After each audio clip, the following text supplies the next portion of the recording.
नमस्कार दोस्तों भगवान शिव ने बताया जिस औलाद में यह 3 गुण नहीं होते हैं वह औलाद अपने माता पिता को बहुत दुख देते हैं। तो दोस्तों चलिए उन 3 गुणों के बारे में जानते हैं जिससे हम यह अनुमान लगा सके कि हमारे बच्चों तथा हमारे अंदर में वह गुण है या नहीं। एक बार की बात है, देव मुनि नारद पृथ्वी लोक का भ्रमण करके आकाश मार्ग से होते हुए भगवान शिव के पास जाते हैं। तब भगवान शिव कैलाश पर्वत पर अपने नंदी के साथ विराजमान होते हैं। तभी देव मुनि भगवान शिव के पास पहुंच जाते हैं। भगवान शिव देव मुनि नारद को देखकर कहते हैं, हे देव मुनि नारद, आज आपका कैलाश पर्वत पर किस प्रयोजन से आगमन हुआ है। तब देव मुनि नारद कहते हैं, हे प्रभु, मैं अभी अभी पृथ्वी लोक का भ्रमण करके आ रहा हूँ और मैंने देखा कि पृथ्वी लोक पर बहुत सारे माता पिता की औलादें उनकी बुढ़ापा का सहारा नहीं बन रही है तथा अपने माता पिता को बुढ़ापे में बहुत कष्ट देते हैं। तो हे प्रभु, मैं आपसे निवेदन करता हूँ कि आप मुझे बताने का कृपा करें कि वह कौन सी औलाद होती है जो अपने माता पिता को दुख देती है। तब भगवान शिव कहते हैं, देव मुनि नारद, हम आपको आज एक अत्यंत पवित्र कथा सुनाते हैं जिसे सुनने के बाद आपको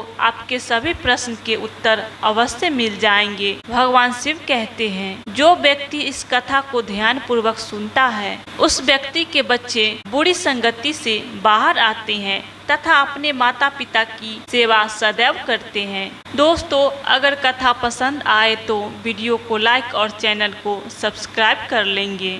तो चलिए दोस्तों कथा को आरंभ करते हैं। प्राचीन काल की बात है, एक नगर में राजा राम नाम का एक राजा रहता था जिसकी एक बहुत ही सुंदर कन्या थी। राजा राम की कन्या का नाम था छाया। उसे अपने ऊपर अपने रूप का बहुत सारा घमंड था। माता पिता की वह शुरू से ही लाडली बेटी थी, इसलिए पूरी स्वतंत्रता के साथ खेली कूदी और बड़ी हुई। उसे इस बात का भी अभिमान था कि वह एक राजकुमारी है। वह अपने आगे किसी को कुछ नहीं समझती थी, चलते फिरते लोगों का अपमान करती थी। भगवान शिव कहते हैं, हे देव मुनि नारद, हर व्यक्ति को बेटा हो या बेटी, जरूरत से अधिक स्वतंत्रता उन्हें बिगाड़ देती है और उन्हें बिगाड़ने में सबसे बड़ा योगदान उनके माता पिता का ही रहता है। बच्चे यदि मनमानी करने लगे तो माता पिता को उनकी तरफदारी नहीं करनी चाहिए, बल्कि उनकी गलती पर उन्हें समझाना चाहिए। जरूरत पड़े तो डांट फटकार भी लगानी चाहिए और बच्चे भी आपकी तभी बात मानेंगे जब आप उन्हें बचपन से समझाया होगा, उनकी हर एक गतिविधि पर नज़र रखी होगी, उन्हें आदर्श का पाठ पढ़ाया होगा, उन्हें संस्कारों से सींचा होगा।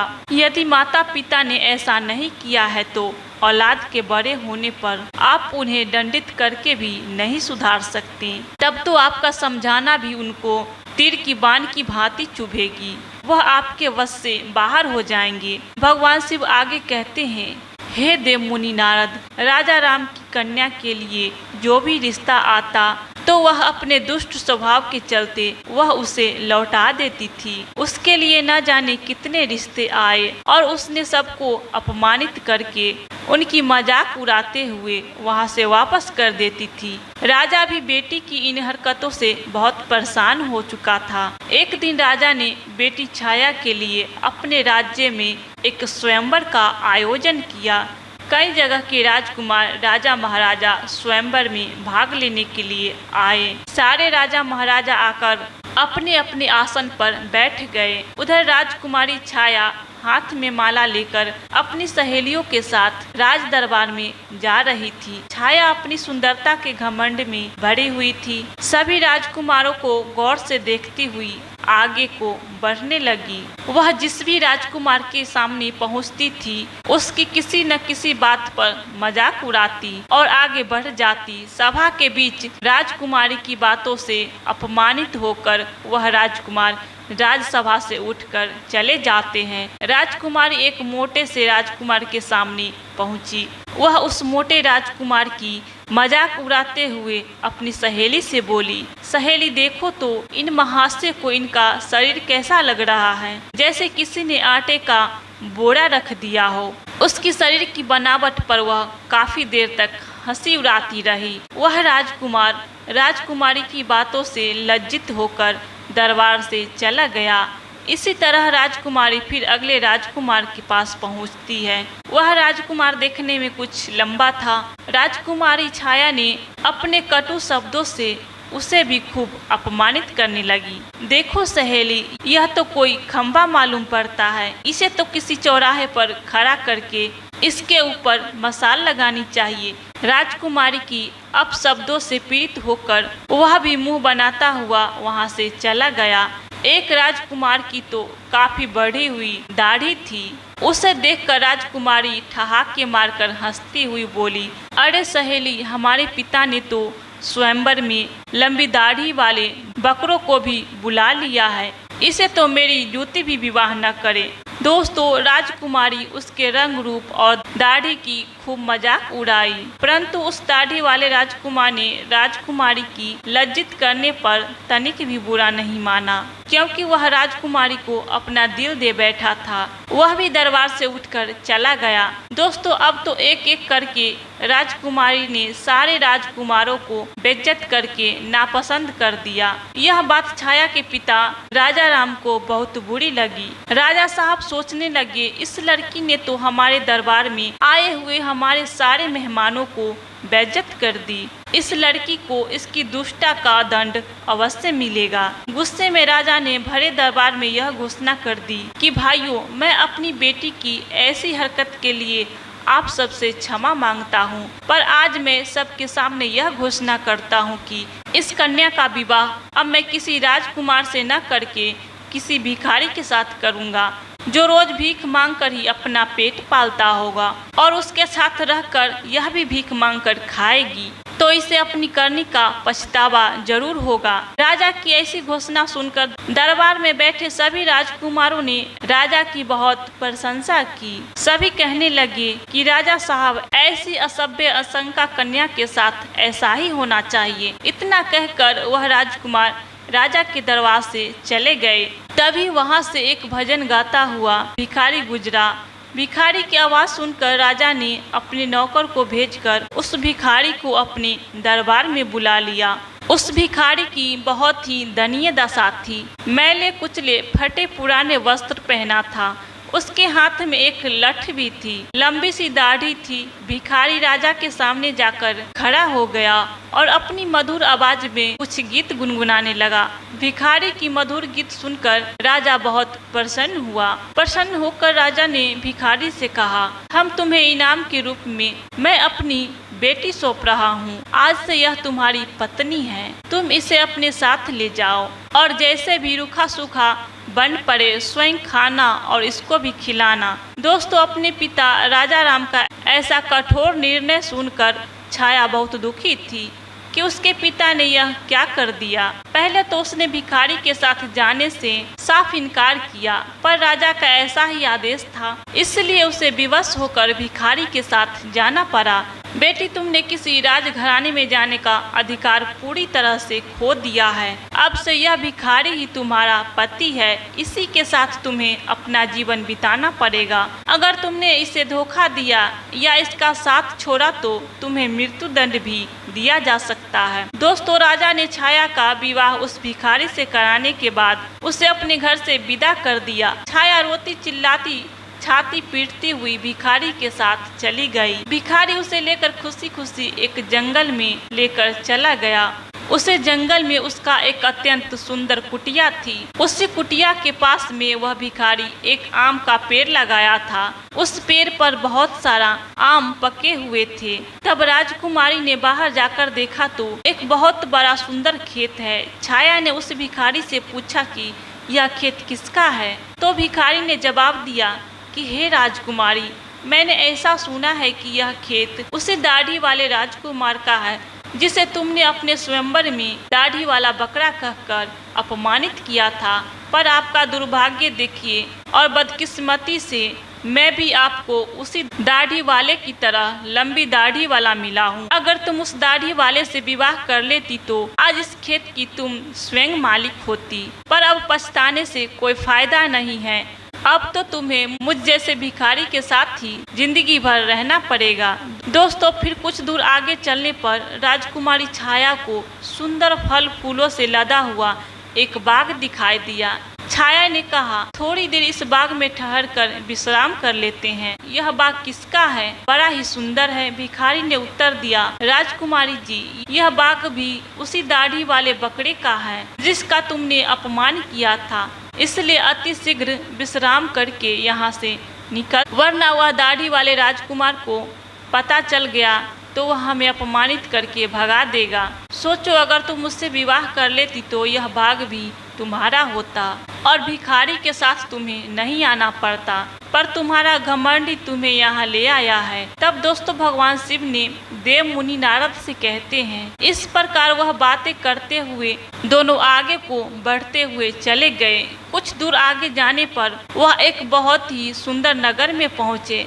ऐसा लग रहा था जैसे वह नगर किसी राजा की राजधानी हो। छाया ने पूछा, यह नगर किसी राजा का है? भिखारी ने उत्तर दिया, हे प्रिय, यह नगर मेरी नज़र से तो एक राजा का है, पर आपकी नज़रों से तो यह नगर उसी दाढ़ी वाले बकरे का है जिसे तुमने भरी सभा में बेइज्जत किया था। सोचो, अगर तुमने उससे शादी कर ली होती तो तुम इस नगर की रानी होती, हजारों दास दासियां तुम्हारी सेवा करती, पर तुमने अपने रूप की घमंड में आकर अपनी किस्मत फोड़ ली और मुझ भिखारी के साथ विवाह करके तुमने अपनी जिंदगी को दुखों में ढकेल दिया है। पर अब क्या हो सकता है, जो होना था सो हो गया। भिखारी की बात सुनकर राजकुमारी को बड़ा पछतावा होने लगा। कहने लगी, काश मैंने उसके साथ विवाह कर लिया होता। भिखारी ने छाया के मुख में ऐसी बातें सुनकर नाराज होते हुए कहा, राजकुमारी खबरदार, जो अब तुमने दूसरे पुरुष के बारे में सोचा तो अब तो तुम केवल मेरी पत्नी हो और मैं ही तुम्हारा पति हूँ। अब महलों के सपने देखना छोड़कर तुम्हें मेरे साथ मेरी झोपड़ी में रहना चाहिए। दोस्तों, इतना कहकर भिखारी राजकुमारी छाया को अपनी झोपड़ी के पास ले गया, जो राजा के उस नगर से दूर एक तालाब के किनारे बनी हुई थी। झोपड़ी देखकर छाया को बड़ा क्रोध आया। कहने लगी, यह कितनी बेकार झोपड़ी है, मैं इसमें कैसे रह पाऊंगी? इसमें रहकर मेरा दम घुटेगा। मैं बहुत बड़े महलों की रहने वाली हूँ, इस छोटी सी झोपड़ी में मेरा गुजारा कैसे होगा? भिखारी बोला, राजकुमारी, अब आज से यही झोपड़ी तुम्हारा नया घर है और इसी में तुम्हें रहना पड़ेगा। छाया ने पूछा कि यहाँ पर तुम्हारा कोई नौकर चाकर नहीं दिखाई दे रहा है, झोपड़ी की साफ सफाई कौन करेगा? भिखारी ने कहा, राजकुमारी, यह तुम क्या कह रही हो? मैं कोई राजा नहीं हूँ, न कोई राजा का बड़ा अधिकारी हूँ या कर्मचारी जो मेरे पास नौकर चाकर होंगे। मैं तो खुद एक भिखारी हूँ, मैं तो नौकरों से भी बहुत गया गुजरा हूँ। झोपड़ी का सारा काम अब तुम्हें और मुझे ही करना है। चलो, अब पहले झोपड़ी की साफ सफाई करो, फिर मेरे लिए खाना बनाओ। मुझे बहुत जोरों की भूख लगी है, चलते चलते मैं थक चुका हूँ। तब भगवान शिव देव मुनि नारद से कहते हैं, छाया को भोजन बनाना तो आता ही नहीं था, इसलिए भिखारी और राजकुमारी ने मिलकर उल्टा सीधा खाना बनाया और खाकर दोनों सो गए। दूसरे दिन भिखारी ने राजकुमारी को जगाया और घर का सारा काम करने को कहा। राजकुमारी पूरे दिन का काम करती रही और भिखारी की डांट फटकार सुनती रही। 2-4 दिन इसी तरह बीत गया। घर में जो कुछ भी खाने को था सब खत्म हो गया। भिखारी बोला, प्रिय, अब खाने को तो कुछ बचा भी नहीं। जो कुछ भी मैं मांग कर रखा था वह सब खत्म हो चुका है। आगे की जीविका चलाने के लिए हमें कुछ काम करना पड़ेगा। एक काम करो, मैं तुम्हें इस आम के पेड़ से आम तोड़कर टोकरी में भरकर दूंगा, तुम उसे आम को बाजार में बेचकर लाना। राजकुमारी ने आश्चर्य से कहा, मैं आम बाजार में बेचने नहीं जाऊंगी। मैं आम बाजार में बेचने जाऊंगी, अगर मुझे किसी ने आम बेचते देखकर पहचान लिया तो वह मेरी बहुत हंसी उड़ाएंगे, मुझे बहुत शर्म आएगी। भिखारी बोला, काहे की शर्म? अब तो तुम रानी नहीं हो, तुम एक भिखारी की पत्नी हो। शर्म तो तुम्हें तब लगती जब तुम उस दाढ़ी वाले की पत्नी होती और वह तुमसे बाजार में आम बेचने को कहता। अब अगर शर्म ही आती है तो फिर भूखी मरो। दोस्तों, मजबूर होकर राजकुमारी बाजार में आम बेचने चली गई। एक सड़क किनारे आम रखकर बैठ जाती है और दिन भर आम बेचती रहती है। धीरे धीरे उसके आम खूब बिकने लगा। एक दिन की बात है, जब राजकुमारी छाया सड़क पर बैठकर आम बेच रही थी, तभी वहां पर एक राजा का मंत्री आता है और उसने लात मारकर उसके सारे आम इधर उधर फैला देता है और बोलता है, खबरदार, जो रास्ते घेर कर आम लगाए तो उसके बहुत सारे आम फूट गए थे और उसका बहुत नुकसान हो गया था। राजकुमारी को बड़ा दुख हुआ। उसने सारी बात झोपड़ी में आकर भिखारी को बताई कि आज एक राजा के सिपाही ने उसके आम पर लात मारकर फोड़ दिया। भिखारी ने कहा, तुम बिल्कुल पागल हो। अगर तुम बीच रास्ते घेर कर दुकान लगाओगी तो सिपाही तो आम फोड़ेंगे ही। तुम्हारी वजह से राहगीरों को निकलने में तकलीफ हो रही होगी। अब तुमसे यह भी काम ठीक से नहीं होगा। तुम्हें कोई काम बताता हूँ तो ठीक से होता नहीं है। अब मैं जा रहा हूँ, तुम्हारे लिए कोई काम तलाश करूँगा। भिखारी गया और राजा के एक बड़े अधिकारी के यहाँ रसोई का काम तलाशने आया और छाया से कहा कि मैंने तुम्हारी काम की व्यवस्था कर दी है। कल से तुम राज्य के कर्मचारी की रसोई में जाकर और वहाँ के रसोइयों के साथ मिलकर खाना बनाना। वहाँ से हमें खाने के लिए अच्छा अच्छा भोजन भी मिलता रहेगा। दोस्तों, भगवान शिव ने देवमुनि नारद से कहते हैं, इस प्रकार वह घमंडी राजकुमारी रसोई की मददगार बन के काम करने लगी। वह सुबह से शाम तक रसोइयों के साथ मिलकर काम करती और रात को बचा हुआ खाना अपने घर ले आती। इस तरह दोनों की जिंदगी अब कुछ सुकून से कटने लगी। एक दिन की बात है, छाया रसोई में काम कर रही थी। तभी उसने खिड़की से झांक कर देखा तो वहाँ के राजा के महल में कुछ उत्सव होने वाला था। पूरा राजमहल सजाया हुआ था। बड़े बड़े मेहमान आ रहे थे। नौकर चाकर स्वागत कर रहे थे। महल में बड़ी धूमधाम थी। राजकुमारी वह सब देखकर अपनी किस्मत को कोस रही थी। अपनी किस्मत पर आंसू बहा रही थी और सोच रही थी कि काश मैं इतनी घमंडी नहीं होती तो मुझे यह दिन देखने को नहीं मिलता। वह वहाँ पर खड़ी खड़ी सोच रही थी। तभी वहाँ से दो दासियाँ आती है और कुछ खाने का सामान उसकी टोकरी में रखकर चली जाती है। राजकुमारी टोकरी को लेकर अपने घर को लौटने लगी। अभी वह दरवाजे से निकल ही रही थी, तभी सामने से एक राजसी पोशाक पहने एक पुरुष ने आकर उसे रोक लिया। देखने में वह वहाँ का राजा महाराजा मालूम पड़ रहा था। राजकुमारी ने जब उसके चेहरे को देखा तो वह डर के मारे कांपने लगी, क्योंकि वह राजा वही दाढ़ी वाला था जिसको छाया ने अपने यहाँ दाढ़ी वाला बकरा कहकर अपमानित किया था। राजा ने राजकुमारी से कुछ नहीं कहा, बल्कि वह उसे उसका हाथ पकड़कर दरबार में लेकर पहुंचा, जहां तमाम मेहमान लोग बैठे हुए थे। वहां की भव्यता को देखकर घबराहट में राजकुमारी के हाथ पैर कांपने लगे। उसके हाथ से टोकरी छूटकर जमीन पर गिर पड़ी। टोकरी में रखा हुआ आम जमीन पर गिरकर इधर उधर बिखर गया। राजकुमारी बहुत उदास हो गई। दरबार में बैठे हुए मेहमान यह देखकर जोर जोर से हंस पड़े। अपने ऊपर सबको हंसता देखकर छाया घुटन से मरी जा रही थी। उसे ऐसा लग रहा था कि अभी धरती फट जाए और मैं उसमें समा जाऊं। उसने राजा से अपना हाथ छुड़ाकर वहां से भागना चाह रही थी। राजा ने उसे रोकते हुए कहा, राजकुमारी, घबराओ मत। तुम्हारे साथ कोई गलत व्यवहार नहीं होगा, बल्कि तुम्हें मैं यहाँ सम्मानित करने के लिए लाया हूँ। मैं वही तुम्हारा भिखारी पति हूँ जो तुम्हारे साथ झोपड़ी में रहता था, और मैं वही सिपाही हूँ जिसने तुम्हारे आम को फोड़े थे। मैं यहीं का राजा हूँ और दाढ़ी वाला बकरा हूँ। मैंने तुम्हारे साथ भिखारी बनकर विवाह इसलिए किया था क्योंकि मैं तुम्हें चाहता था और तुम्हारे पिता की प्रतिज्ञा को ध्यान में रखा। मुझे भिखारी की वेशभूषा बनानी पड़ी। मैंने भिखारी बनकर तो तुमसे विवाह कर लिया। तुम्हारा घमंड भी नष्ट हो चुका है। इतने सारे मेहमान हमारे स्वागत में आए हैं। अब मैं तुमसे सम्मान पूर्वक विवाह करूंगा।